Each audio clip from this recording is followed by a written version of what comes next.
After it was truly manifested unto this first elder, now if you look over again in verse 2, that's Joseph, the first elder is Joseph. After it was truly manifest unto Joseph Smith that he had received a remission of his sins, he was entangled again in the vanities of the world.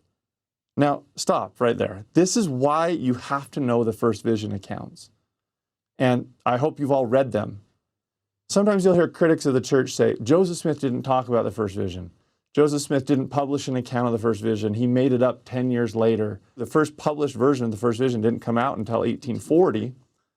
Right here, you get the first reference in 1830 to the first vision. It is right here in section 20.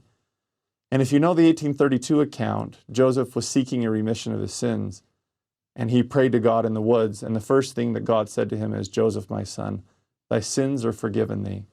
And then after the first vision, Joseph says he fell into the vanities of the world. He got entangled.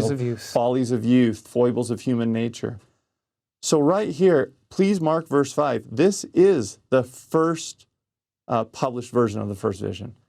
April of 1830. From the very beginning, Joseph is saying, yeah, my vision from God, my experience with him was foundational. Verse 5. Then now look at verse 6. But after repenting and humbling himself sincerely through faith in God, God ministered unto him by a holy angel. Who's that? Well, that's Moroni. So now the second story is now Moroni has come.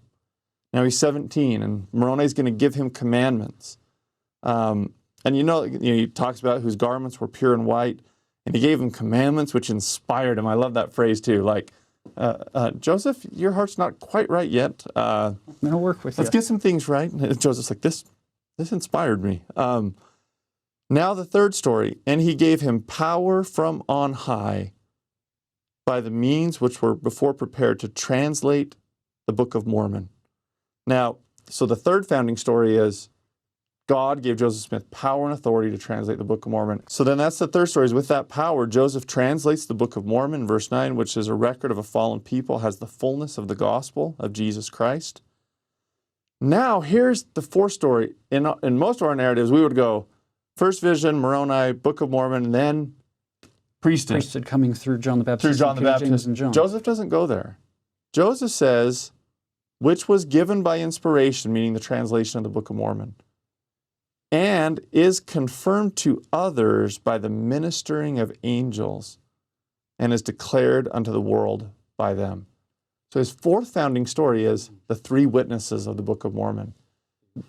And now some of us, that might throw us for a loop. Why didn't Joseph go to Peter, James, and John, or John the Baptist? Because his intent is in verse 11, proving to the world that the Holy Scriptures are true and that God does inspire men and call them to his holy work in this age and generation, as well as generations of old, showing he's the same yesterday, today, and forever. Amen. Joseph wants to say, look, God spoke to me.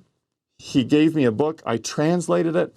Angels have declared that this book is true, and let me hand you this book, which is what we still do today as missionaries.